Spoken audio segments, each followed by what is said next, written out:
So we're finishing up the circuit board. I gotta go get a solder sucker because that just makes this job way easier. So we're gonna finish that up today. All right, so we're going through doing the test drive now. You guys saw this truck before, so we're bringing it back finally for the diagnostics. It is still throwing the code for the map and the turbo sensor, and his complaint was that it does not have heat. What I've found is that it does not have heat down below, but it does have excellent heat up top, so it's looking like something to do with something behind the dash. Obviously, we can take care of that. But as for the other two check engine lights, even if I clear them with everything that's been done, they still, like, they come on immediately. Like, there is no turning off those two codes. So we're gonna go through today and do a couple of diagnostics on that. Just need to go get this solder sucker so that we can finish up the instrument cluster, but needed to drive it to see how the heat is doing and see how the truck is physically running. The thing physically runs great, and the fuel pump issue is fixed. Apparently the struts on the fuel pump were shot, so the bowl was floating to the top. That would explain a lot. And other than that, like I said, it runs really, really good. Just we have those two sensors that are just really, really annoyances. Close to being done here on the ride. And came to a stop sign, and the transfer case decided to put itself in neutral. Didn't realize it, and I went to accelerate, and I'm like, why am I not moving? T-case is in neutral. Just like, that was kind of weird. I remember telling you guys last time this thing will need a transfer case at some point, but it only did it once. But that's not a very far drive either, so just enough to get this thing warmed up, check the heat and all that, make sure, verify. Still nothing down below. It's all up top, so if you want heat, it's going to be roasting you out. But definitely needs something to do with behind the dash, any of those mode doors. So we're going to check the heat to the cold as well once we get it back and parked. When we get it to the shop, we're going to be using the bigger box on it, but for now, I got this little guy here. So let's see if any new codes popped up on the drive. Read codes, stored codes. We only have two. Map and PO236, turbocharger, supercharger sensor, or circuit range. Alright, there you go. Tachometer works. I do not know how to get out of this. Oh, gauges and loading. Ah, nope. Damn it. I don't want that. No, exit. Let's go with that. I don't see anything. All the lights work finally.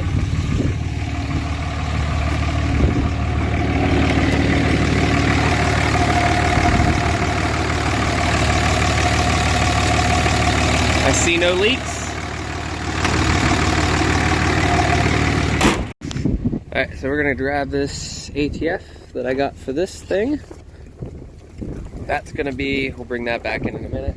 And then this is going, we're gonna diag the ABS sensor on this. And then, yeah, it's windy as shit today.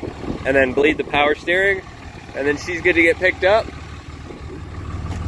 Unfortunately, no grid heater wiring means that this, I was gonna have a check engine light. All right, so while we're driving, you guys were wondering what the deal is with Josh's head, right? It blew a head gasket again. Well, it didn't actually blow the head gasket. So remember I told you guys we were gonna be doing rocker pedestals, and I let Josh take charge. So we just got word from the machine shop that head was warped 6/1000ths. So what Josh ended up doing, as I've said this before, but people still wanna, still question it and still ask, so I don't know how many people have seen the clip. What ended up happening was Josh took off all 6 of the head studs all in a row on the driver's side on a hot engine, which apparently really warped the shit out of the head. Like, I'm talking, they said 6/1000ths. We should be getting that head back on Monday, so Josh's truck will be back up and running next week, which is great. So he can have that back. But for you guys wondering why Josh blew a head gasket again, he never had any issues until he did that. And yeah, no need to say, do not ever do that. Like I said, it was warped very, very badly. So it was actually putting coolant or it was bringing oil into the coolant, but it wasn't turning it the other way. So they had to do 2 exhaust valves and 4 intake valves. They had to they had to recess them in a little bit to keep them within spec. But besides that, Josh's truck will be back up running perfectly. Hopefully no more head gaskets, but again, you know, a little bit expensive of a mistake on Josh's part, but it's fine. He's still learning and whatnot. He knows to do one at a time, but I'm not going to blame him 100% for it, because, I mean, he wasn't probably in the right state of mind. He was probably tired that day, and he just wasn't thinking, and it is what it is. You know, it happens. Can't say I've ever done that, but it's just one of those things, like, you know, expensive mistakes. Somebody had to learn it, and he did. So we'll have his truck thrown back together on Monday, and there's the scoop on why Josh's head blew up. Or, well, why Josh's head gasket blew, even though it wasn't the head gasket that blew, it was just the head warped very, very badly. So this thing is running really, really good. Exhaust brake's not kicking on for some reason, but the switch is working because we're not in tow haul mode. And actually, I can show you. So the switch for the exhaust brake is working, so maybe I just missed a wire or something, but if I let off, hit the switch, it'll rev it up. So we're gonna go down the mountain with the new lines and freshly torqued everything, and hope that the grid heater light doesn't come on. If the grid heater light comes on, we know we need injectors. If it does not come on, we're good. Truck is good. It's not running like it needs injectors. It does run very, very well. It's not like hesitating anymore like it was. So I definitely think that those inlet tubes, I don't know why guys are not torquing those tubes right. Maybe they're coming loose, I don't know, but they definitely were not to spec when I was doing it. Thing runs about, I don't know, 35 pounds of boost. Transmission temperatures 146 up here. Glow shift saying about 109. Exhaust temp, it's kind of neat. Oh, I see why. Okay, so there's an exhaust temp gauge down here, and he has an EGT gauge up here as well. So they're pretty accurate. And then fuel pressure. So we have okay fuel pressure. Definitely would prefer to have a little bit more, but yeah, we'll get the exhaust brake plugged back in and checked out when we get there. Unfortunately, he did not leave me enough fuel to really do the greatest of test drives, but I mean, we'll make do. We're at about a little over 1/8 a tank, so that kind of sucks. I can't do as much diagnostics as I'd like to, but it doesn't really make it easy. But all right, let's get to all right, so we got it here, and apparently something's leaking. Yeah, I'm seeing that. Can you crank this for me? Yeah, number 6 is leaking.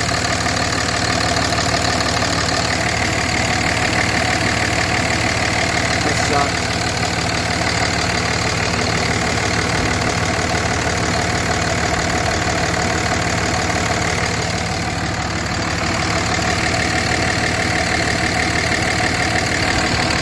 Wasn't leaking when I left the house.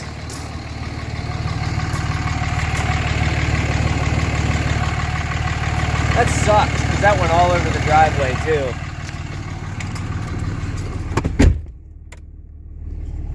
But yeah, for some reason the exhaust brake's not kicking on now, but the tuning still works, so I don't know.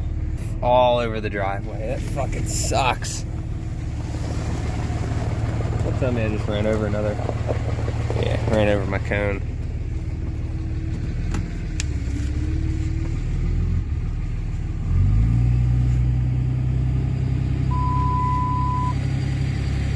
Yeah, she's actually pretty close to out of diesel at this point. Fucker's like out.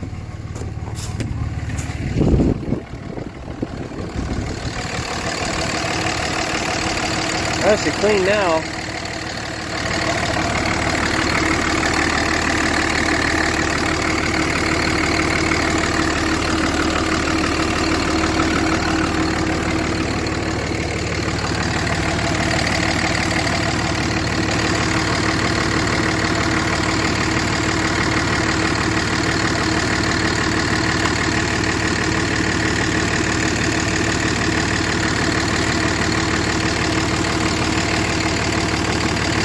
Left front wheel speed sensor, rear wheel speed sensor, left front wheel speed sensor signal erratic, Brake fluid level circuit high, battery voltage low, battery voltage high. We'll ignore that. Lost communication with PCM, ECM stored. That's normal. And IPM, yeah, all this stuff. So all normal BS besides, you know, the 4 main ones, 3 or 4 main ones. So we're going to go through here and I wonder if we can't just clear it all. Clear codes, yes. Let this thing just go through and do everything. We got 4 engine codes. Turbocharger, wastegate solenoid, obviously. Exhaust pressure control, fuel delivery error. Yeah, that was an accident. That was from the... Oh, that was terrible. Transmission codes, what do we got? I saw transmission on there. Where'd you go? Transmission codes for... Let this thing just load up and do its thing. This thing is amazing for what it is. It makes life so much easier. I did grab a bulb for the left front turn signal. As you guys can see, it's out. So I'm going to replace that or advise it.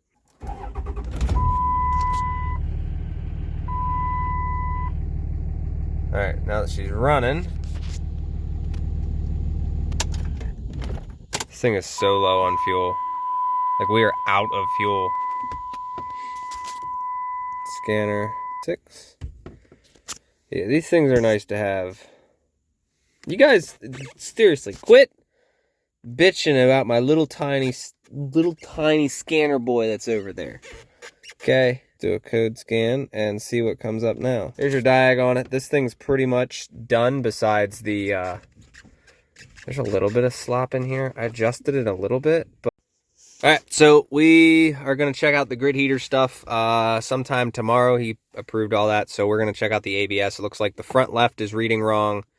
The rear might be alright, but as of our box, these are the 2 codes that are coming up. So it's the circuit. So we're going to check the wiring before anything, because those are the 2 that he did end up replacing. And we need to check. I'm going to get some fuel in this thing at some point before I take it back home. But I do need to check and make sure that the wiring is still underneath. Why this stopped working? I don't know what the deal is with this. Everything's back together. Everything's plugged in. Fuses are all good and whatnot.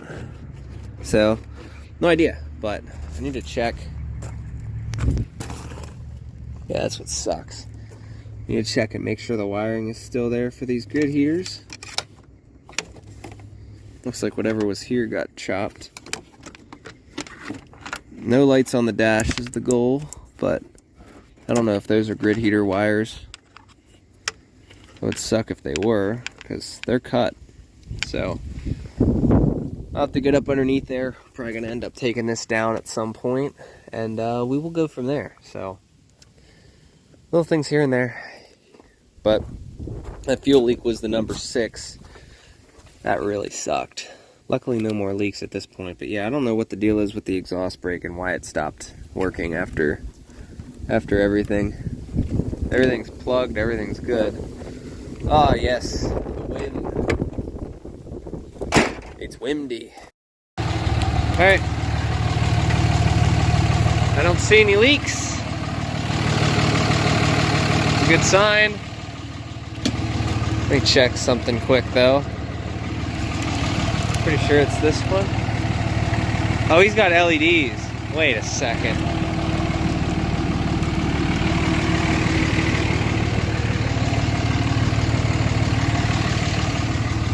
Let's check right back here. Do all work, so grabbing this bulb was meaningless. The other side works though. Alright, so we're gonna monitor vehicle speed and the right wheel bearing. We know that the left front wheel speed is wrong. You can see 407 miles an hour. And all right, so we'll see how that goes. RPM.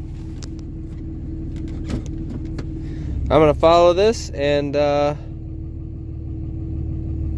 we'll see. The vehicle speed and the right wheel speed should read the same. So those are the codes we're getting. And for some reason, even with the power steering pump bled, it still makes noise, you guys. It's weird. Alright. So you guys can see it's saying left rear RPM is 8,200. And we're actually moving 46 miles an hour on the vehicle speed and the front right. So we are having issues somewhere along the lines with the rear one and the front left. So we need to make sure they were installed properly. Well, we'll do some digging on that tomorrow. Since this was added on, we got to work on that one over there and get that thing diagged. We know what's wrong with the heater. We do not know what's wrong with the wiring yet. So we're going to check out the wiring for the sensors and we'll go over it. All right, so we're going to do a quick test drive on this thing again. We have this one out. You guys saw the check engine light. So we're getting 24 PSI boost at idle, which is incorrect. But we're also checking, want to verify rail pressure. Fuel set 8,200. It's bouncing around 8,000 to 8,400. Boost volts is 2.1. So we're gonna go and read through all this, see if boost changes when we drive. So that's what we're gonna do quick. Intake air temperature 37 degrees. So that's not good. That should be. So I got him watching. There's a cat. Don't want to hit the trailer park kitties. Bubbles. Yeah, I've got him watching, so we're gonna see what it does when we're actually driving. Ignore the seatbelt chime. But I did notice when I came to when I put it in drive, it about stalled and ripped me forward. So I don't know if that's on a cold start. That might happen. Actually, considering the heat exchanger is deleted, you do want to build some transmission temperature before you start beating on it. So like I said, we are just gonna do the test and see how it goes, and then we will go from there. But it's telling me that there is an issue with either a sensor or wiring at this point. What's it doing? 32. 32. 33, 34, 35. So it's probably just gonna max 36, out. 37. 37 pounds. Yep. What are you? 36. 36, it's coming down. 34, 32, 27. What's it now? 24. Okay, so it's bottoming out at 24. So that tells us what we need to know. We're gonna get this thing in the shop. Not really getting on it, but climbing a hill. That went up to 46, which the sensors, I don't think it's supposed to read over 38. So the fact that it's doing that tells us that there's definitely an issue there. Could be a faulty map, could be a couple of things. But that explains why the turbo code is being set 100% of the time, is because it reads 24 at idle. You can't even shut the light off. It's freezing out here, so I'm not gonna be out here long, but you guys can see that connector's all rusty crusty. Map sensor's been replaced. I didn't get to do that. That was done before, so we're gonna take some readings off the old one as well at some point once I get the box back. But I'm gonna start looking into that little wastegate solenoid down there too, just in case it could be possibly reading wrong. Just, you know, doesn't hurt to check it, especially if I have a spare. All right, so this video was pretty much all about just diagnosing shit. So next video, we are going to be working on my truck, getting some of that stuff in, and then once we get back to it, sometime this week, Monday, we should be getting Josh's truck done. Tuesday, Wednesday, we'll start working on the white truck and the silver truck, so we're going to try to get those both in at the same time. Unfortunately, parts for them will not be in until Friday. I ordered a bunch of stuff for them, and there's that. So we got to do ABS stuff, map sensor stuff, turbo boost code stuff, and grid heater stuff. So I'm going to show you guys how to delete a grid heater and get rid of everything without actually tripping a code. So hope you guys enjoyed. If you guys need anything, feel free. Steve@cpstevemiller.com. We're going to be working on the website starting on March 1st. So appreciate you guys for sticking around. I'll see you in the next video. If you need anything, let me know. See ya.